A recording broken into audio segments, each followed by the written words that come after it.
morning, everyone. So we are on week 5 of the Ocho. We can look at that real quick before we get into a small tactical video. All right. So the leaderboard is not completely updated because these four teams finished their round, and the ones down here, like the England and was in first was against Switzerland, but they haven't finished yet. But we can look at what's going on. So it's Judgment Weekend for a lot of rounds. So Germany finished off the cap yesterday with a big 16 versus ID. Did not think that game would actually be that big. It looked like it was settled for a 10-10, but I guess maybe the Infernal Dwarf guy pushed because they were down so much. Italy just finished. Very close round with the French. Nothing too, I guess, crazy to say. Some wins and losses on both sides. I don't only table. We'll go to table 6 since that kind of interesting. So Denmark is up on the Cobras. They just lost 20-0 yesterday. That was a interesting game to watch. The Warriors versus Warriors. It just felt like it all fell apart for Wilhelm. It looked like he had some nice stuff going on. So with 3 games left, can they get the 31 points to cap? We don't know. This is interesting. So we have 2 games left, and we need our 12 points for the cap. Hopefully, Travis can pull through and get us some points and win it. But we're in very good shape to get a cap. Switzerland versus England is interesting. They're up. They only need 31 points for the cap. I believe it's Raf. It's this and this left, or this left. Let me just look. I probably favor Colin just because Colin is really good. So I wouldn't be surprised if this is a win for the Lizards. And then this is, I have no idea. I think it's going to be either somebody goes hard and gets blown out, or I don't even know. So I think the round will end maybe a small win for Switzerland, like 85-90. And then it really going to depend on, like, can Russia finish off Poland and get the full cap. It'll be interesting how it pans out. But as for videos today, we'll do a little more tactical stuff. Just little things. Nothing too crazy. I think the first one that I've seen come up a little bit is, well, first off, UB made some changes, which is pretty sweet. You can delete save files, so that's something, but also they added this straight line feature. Obviously, the darker circles are appreciated, but why is this straight line feature so great? It should speed up games. Mainly because, one, you can, if I'm putting my elder, behind my unit, I can see now that he's not going to hit it on the, oh, that stupid trash can's in my way. But if I go this way, you can see that I'm not going to hit my Herald here, and I don't have to do that lock axis and do this all the time to see if it's true.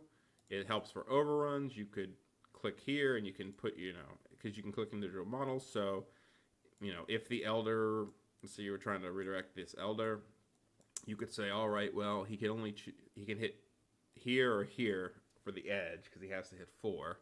So you can look at this line, you can look at this line, you can basically go like this and say, all right, there's no way to overrun into the Elder or into the Herald because you have to hit 4 models.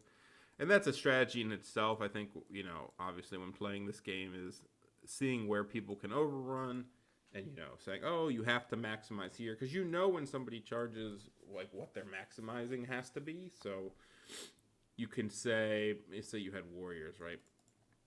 And, I don't know, something was charging at 5 knights, right? The max is here, so if you're an inch to the side, they can never get you, which you should be an inch away. So, like this. It's pretty easy to see that. Now, what gets a lot of people into trouble is, obviously, combo charges and not seeing, like, weird overruns where... And this is why some really large bases can be super interesting to play with. Even though they take up a lot of space, it can actually be very hard to get charges in sometimes. You see this down here, and, you're like, oh, I'm safe because if the Elder charges me, he can't hit my Herald. But then somebody charges in, I don't know, a Chariot with it, and the Chariot hits here, and then this hits all the way over here. And this actually brings into my next point is how models are removed and sliding. So in this particular case, it wouldn't be a big deal because you'd have to remove this model, this model, this model, and then you could choose between it. So it wouldn't make a big difference, actually. So that's not a good example, but it is a thing. We'll talk about that. But, combo charges are what usually leads to weird overruns, and you have to be able to see things. So as far as tactics go, one interesting tactic that I think doesn't come up a ton, but I've seen it come up a couple games, and I thought of it in my own game once, is the champion, right? So a champion, most people, imagine 8 dire wolves with a champion. People go, okay, it's really nice because if you charge with a character, let's say a demon prince, you can just challenge and he can't kill you, right? But there's always this possibility that maybe they want you to die. Let's do a really cool example. Let's just say behind it is, I don't know. Let's say there's a terrorgeist back here, right? This is not a terrorgeist, clearly, but let's just say there's a terrorgeist that wants to scream at you. And your demon prince doesn't fly, so you're blocked. And so if you charge it, he's gonna just let you kill your unit. But one little cool thing you can do is you can charge it and say, all right, well, I only have 1 stomp, so I'm not gonna kill it that way. And so if you attack the unit, you need 2s and 2s with 6 attacks, so you're likely to kill 4 and stomp 1. They're gonna pop, right? Easy as that. But what you could do is say, all right, well, I don't really want to get charged next turn, right? So if this is the Screaming Horror, if something goes really wrong and there's, I don't know, 1 wolf left, he could charge you if he wanted, even though I don't know if that's smart or not. Let's just assume that's a good idea, whatever he's doing. So one thing you can do is put all your attacks on the champion yourself. Like, you don't have to, he doesn't have to challenge for that. So if you put all your attacks on the champion, you can only do 1 wound, and then you can stomp, and then you charged. So, you won by 1, 2, 3, so you're going to live pretty indefinitely, right? With 1 model left, and then you make him, and then, so you go like this, in that direction. You can only win by 3 if the stomp hits. So you win by 3, and the champ's dead, and then you say, okay, well, now it's your turn, right? So you can say, make a reform check. You'll know this ahead of time. So nothing I did is unknown. I knew I was going to hit here. I knew I was going to attack the champ. It had like a 99% chance to kill the champ with my my 6 attacks. I probably won't take any wounds back. And I stomp. So the max I can win by is 3, right? So I killed 2, and then I win by 3. So this is like the worst, not even the worst case scenario. This is a scenario that could easily happen. You're sitting like this. And now you say, all right, well, this Shrieking Horror can still touch here, but it's your turn, and so a big part of it is looking at who can who has to reform first, and what can they do. Well, he has to keep all 3 wolves in contact, so he can only do so much. So he can only leave 1 corner open, right? Doesn't matter. So you just make him go first, because if you go first and do this, move over, he's gonna just move to get the corner clip open. But if you make him go first, no matter what he does, because he only can do like this, or he can go 3 wide, but that's stupid. That's not going to do. Like, he can go horizontal, but that's not going to matter. And then you just say, all right, I'll go right in the middle, and you can't charge me because everything's in the front. And that happens a lot with just knowing who can overrun, who reforms first and who reforms second, right? So if it was the other way around, and the Herald had the reform first, then no matter what, you can get the clip. So it actually really is a big deal whose turn it is, and looking at, overruns. But that little champion trick is, it can be useful if you don't want to kill the whole unit, right? So if for some reason you're charging here, right? And it came up in a game I was watching with a teammate. He didn't do it, but he could have did it, where it was, you do something like this. Just make an example. Let's just say you think you're going to break the warriors, but you don't want to kill them all. Not that this could, right? You could just put if you really think you're going to crush the combat and you want a couple alive, instead of putting his 6 attacks on the unit, just put his 6 attacks on the champion. You'll kill the champion, and then there will still, most likely, there will still be some models left, so that you can pursue this way to the left instead of instead of it being dead and the overrun is straightforward, because maybe you want the the herald to go this way. So that's something a little cool with the champion. Another thing I've seen, I think Germany does it the most, is they put their champions like on the right side a lot, or one of the sides instead of in the middle. So people naturally put their champion in the middle, even in live games. And there's some advantages, potential advantages to putting it on the side. A big one being, a lot of times people put their characters on the sides as well. So there's, think of a situation. Model. Let's just use this one. Let's just use one model. Let's just say this is a spear unit with a character, right? In most situations, let's say this is a really fighty character. If you were just to do the center thing, this is not uncommon to see. Character on the corner, right? You charge and you go, all right, character kills a bunch, right? But if you hang with your champion on the side, when you charge this, you can cover, you're more likely to have a chance to cover the character. So now this fighty character can only attack your champ, right? So he could challenge, you decline. If he challenges with his champ, which is a horrible idea, you accept with your champ and the character can't attack anybody. It makes it more unlikely to die to units, right? So even if this wasn't a character, if you were just to charge this in, you could, only hit with your one model on the champ, which is usually, people try to pick a wound or two off on the champion. So having it on the corner makes it less likely to die, because if you hit like this, it's only one model. But if you were in the middle, the best you could do is make it two models. So that's something to think about with champions and where you put them. I think Knights is even a good example, a really good example, because you can kind of put it on one flank and say, all right, well, if you charge me in the flank with a character, all you can do is kill that guy. So if you have 1,000,000 attacks, depending on initiative matters, because if you're on like a mount, the rider goes first. But, you might just survive it and just say, all right, well, you killed the champ. Now, Chaos Champions have 2 wounds, so there's a little bit of a more downside to it, but it's just something to think about. Like you could do this, and they could, it's pretty good. There's some uses to it. I think more than people, not abuse, but people think about, and I've seen Germany do it a lot, so it's something I've been thinking about doing as well. I think the last thing, this won't be too long a video, will be, so there's several levels to redirecting, right? So we all know this one, right? You say, I'm gonna put my unit in front of you. There we go. That's something, right? Look at you go. And that's a simple, redirect. There's things you can do so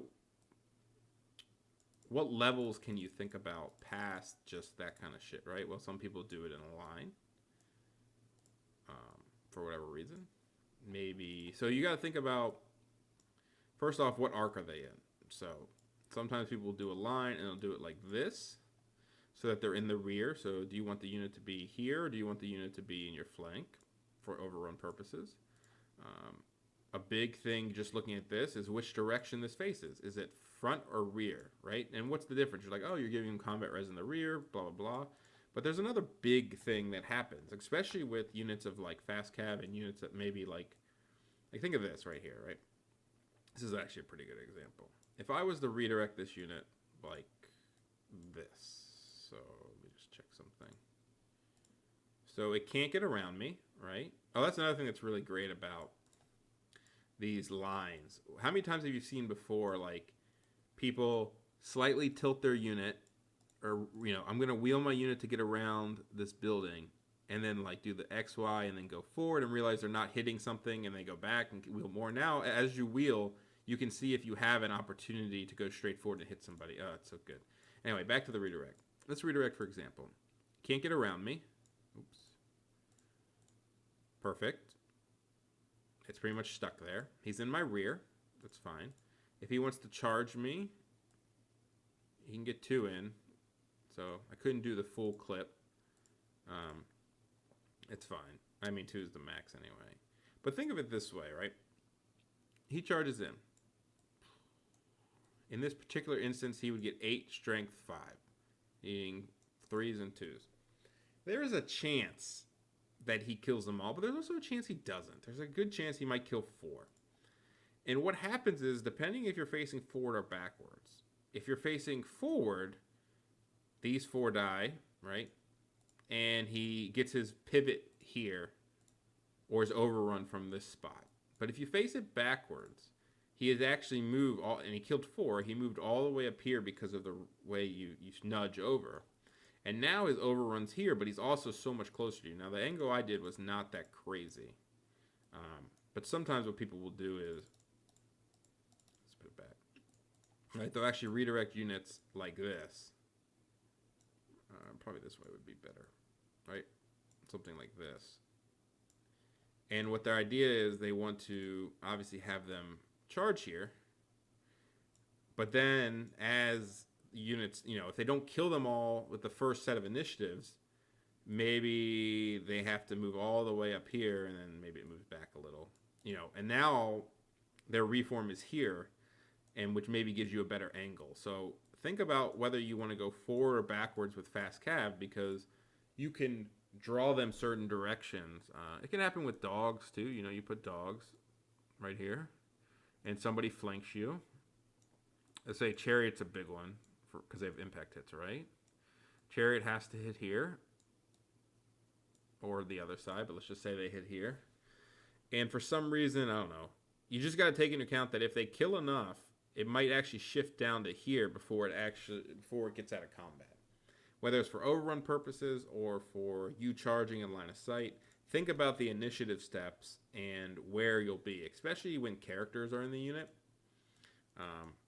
So I guess another good example would be, I've seen, let's just do this. Let's say somebody redirects a chariot, or it doesn't even have to be redirecting. It's just charging in general, just things to think about, right? You're like this, and let's say this unit's here. And yeah, so you say, all right, this overrun's too far. It can't get to me. It's over 12. Well, what could happen is, it depends on this impact hits. If the impact hits kill 1 to 4, all of a sudden the overrun becomes more realistic. If the impact hits kill all 5, then the overrun can't happen. But that's the risk. Like, it's an opportunity to take, because likelihood it won't kill them all. So you'll kill 4, which is perfect. Now you're here. You kill the last one with your attacks, and all of a sudden you've got an extra 8 inches of movement because you killed 4, and then you get to charge and get this. So something to think about on both redirecting and when you're doing combo charges, thinking about where your units will shift. So I'll give you an example from my game from last night. So it was like, let's just do it quickly. It was like Bretonnian Knights, right, or KOE. It was fighting me here, and then I had an Elder that could flank, and then he had a fleeing unit like right here. It was like questing knights, right? So obviously pursuing into a fleeing unit would be spectacular. So some of people may think, oh, you hit with the Elder here. Oh, sorry. Hit with the Elder here, and then just pursue into the unit. Boom. Right? The problem is, depending on the weapons and stuff, if I don't kill all 5 in the same initiative step, say I kill 2, then I will shift down to touch here, and I won't get the overrun anymore into the unit. So that's something to consider. Now, what's the next level thought? You could say, well, then he's initiative 4 on the charge, right? These warriors are initiative 4 base if I go halberds. So if I go halberds, because they're greed in this case, and I go halberds, and if these 2 sets of attacks can kill this entire unit, then I won't shift down, and then I'll get my overrun and kill the unit. But that's a risk to take, and if there are different initiative steps, you might not get a chance. Now you could say, all right, well, let's say I go great weapons with these guys. Now you can say, well, as long as this guy only kills 1, then if I finish them with the great weapons, they'll be taken off at the same time. So there's things like this is just an example, a small example of, do you want to take the risk? And What's the initiative steps I have? Little things in combat to see, do I want to, am I going to get this overrun, or am I going to shift down and not be able to do it? And when you're removing models, like in multi-combats, a big thing to note is taking units out of combat is the most important thing. So I, I think kind of like with the whole combat reform thing we talked about in the last video, and understanding the rules of combat reform, understanding the rules of how models are removed is very important. If you understand how models are removed from combat when you have multi-combats, you can better judge where your units are going to be positioned after the combat and see if you can take advantage of it in any certain way. Oh yeah, one last thing with the redirectors. We were talking about killing models whether you face forward or back. Another thing to consider is when you're facing forward or backwards, and also any direction, is what are you looking at, right? Because what happened to me in a game and I messed it up was, I guess you could do, right? Maybe my warriors are here and I'm redirecting something here, and right, and let's just say it's a demon prince for whatever reason. All right, and we'll just say, so let's say we have this, and this is an enemy chariot, right? So enemy, and then I'm the warriors and the barbs. He doesn't charge me with anything.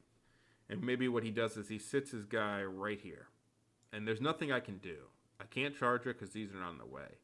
But one thing you can consider with your fast cav is what happens if he doesn't charge you, right? You should. If I would have been turned this way instead, then I could say, all right, I'm going to charge this at the chariot and then charge this here. Now, maybe this isn't a great charge, but it also happens a lot with, like, redirecting units, right? If you do this a lot, right? You do this. If you're, depending on which way you face, what I've seen people do is you have chariots here or something. And maybe, let's say it's like this, right?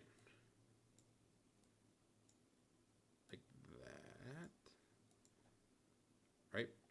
So, depending on what the enemy does, I mean, they could shift down here, but, if this was the situation at the start of your turn, and you're like, fuck, I can't even get my chariot in, or I can only get one chariot in, you could always charge this in, clip here, wheel all the way up to here, and then get, combo charges like that. So, thinking about, I think when people redirect, you need to think about what happens if they don't charge you. People just all of a sudden, automatically charge redirectors, but there's times where you just back up and say, all right, well, and what usually comes of that is, I hate this one. This one's the worst. Now, sometimes there's a good reason to do it, but, it's turn one, and, like, here's an enemy unit, right? And they're like, I'm going to redirect you, right? And here's their other unit, right? It's not even close. It's, like, back here. And it's like, why did you redirect? They're not charging you. Like, if this wasn't here, they're not going to charge you. Sometimes look at your redirectors and say, if I wasn't there, what would they do? And is this preventing something from happening that you don't want to happen? Because sometimes people just redirect, like, for no reason, and this unit goes, all right, I charge here, I kill it, I reform, and we're back to the same spot we were before because this isn't coming in. So they just gave up a redirector for free. There are reasons sometimes. I think one of the nicer ones would be, let's say you're redirecting here, and people think you can probably. It's not easy to catch people on this, but it's definitely possible. So let's just say you were like this, right? For whatever reason, let's say you had something faster than warriors, and normally they say I'll take the free redirector because even if I go here, I'm not going to. Let's actually assume these were 5 wide instead. Oh god, it's just my bad. 5. Right, this is a better one because it's not as ridiculous of a concept. It's too bad. The line would be. So let's say you have this, right? 18. Let's just put chariots down here. Right, the enemy might say, oh, well, even if I charge here, I'll just end up here. I won't overrun. And he's, I don't know, a 20-inch charge away or nothing. Maybe it's too far. But sometimes what happens, it's hard to catch good people on this. And with so many other units around, it's not that hard. But let's just say this was a situation. If they charge here, the smart move to probably do is flee this, right? Because you probably go 8-ish on average. So you're probably going to like here. Maybe even 7, we'll say. And now he has to catch, and he has nothing to redirect into because your units are just too far away, we'll say. Or maybe he can't touch this, right? And all of a sudden he has to redirect. Boom, hit it here. Actually, that's a good point. You could do something like this, right? Let's just, fuck this. Let's do it with cav. Let's do it with infantry. You could do something like this, where you're 13 inches from your unit, right? So this situation right now. What's happening is if the Feldrakes charge you and you flee, you could say there's no distance that would get you past your unit. And he can't charge you because of the angle. So he can't redirect. So if it was just these two things, right? If he charged you, you're going to flee. Let's say you flee there. He kills you here, and now you get your counter charge, right? So sometimes you got to think about when you're redirected early, because what happens if they just flee it and you have to kill them like super far up, right? Because that can drag people really far out of the battle lines if you do stuff like that. Obviously, if it was something like this, it doesn't work as well because, yes, this could flee here and they could have to kill it here and then you could charge them. But they also have the option here of just maybe going for like a super long, like redirecting into this unit and having a super long charge that they probably won't make, it probably don't want to make. And they could just fail like 5 inches and all of a sudden you're way too far out of range. So it's things to think about, stuff like that, fleeing, pursuing. Fast cav is one of those, right? Just in the short conversation we've had, it goes from, all right, we all know, almost everybody knows chaff to stop people from doing things. And then you get a little more advanced, and you corner clip it, or something like that, or make them go in. If the big one is to do something like this, and put them in the flank, and make them go like this, and then maybe a next advanced one is to, I don't know, make a line of fast cav.